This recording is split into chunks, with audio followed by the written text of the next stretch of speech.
దేవుని నామంలో అందరికీ వందనాలు. ఈరోజు దేవుని వాక్య సందేశం. నేను చెప్పు మాటల ప్రకారము మీరు చేయక ప్రభువా ప్రభువా అని నన్ను పిలుచుట ఎందుకు? లూకాసు వార్త 6వ అధ్యాయం 46వ వచనం.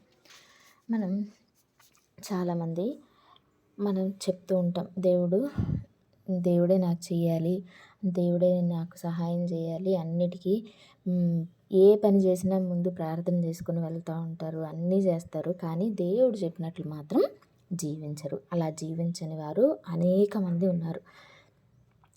ఇంట్లోకి వచ్చే ముందు ప్రార్థన చేస్తారు, బయటికి వెళ్ళే ముందు ప్రార్థన చేస్తారు, ఏ చిన్న పని చేయాలన్నా ప్రార్థన చేస్తారు. కానీ దేవుడు చెప్పినట్లు పక్క వాళ్ళని ప్రేమించే విషయంలో కావచ్చు, ఇంట్లో వారిని ఆదరించే విషయంలో కావచ్చు, లేకపోతే అనేకమైన విషయాలు, తప్పు చేయొద్దన్న విషయంలోనో, పాపం చేయొద్దన్న విషయంలోనో, దేవుడు చెప్పినట్లు బ్రతకకుండా వారికి నచ్చినట్లు బ్రతుకుతూ ఇంకా దేవుడిని నమ్మాం అని చెప్పి ఉన్నవారు మన చుట్టూ అనేకులు ఉన్నారు.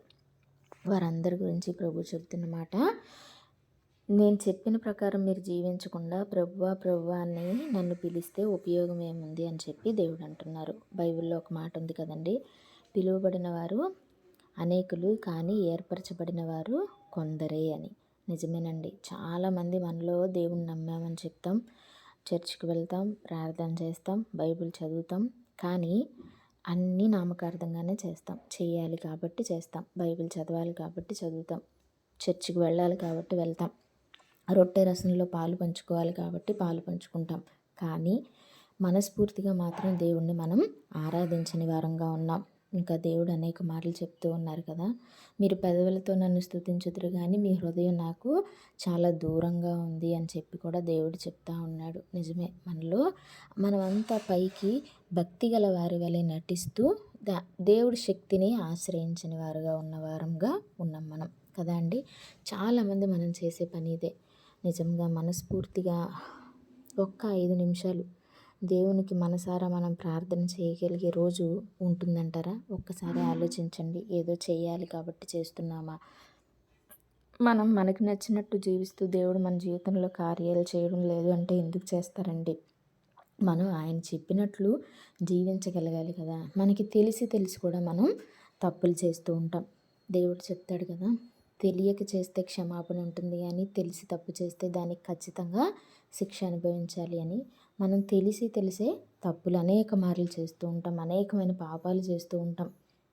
దేవుడు ఆ తర్వాత చూడొచ్చులే, తర్వాత ఏమవుతుందో ఎవరికి తెలుసులే అన్నట్లు ఉండేవాళ్ళు కూడా చాలామంది ఉన్నాం. కాబట్టి అలా కాక దేవుడు చెప్పిన ప్రకారం జీవిస్తే దేవుడు మన ప్రతి ప్రార్థన ఆలకిస్తాడు.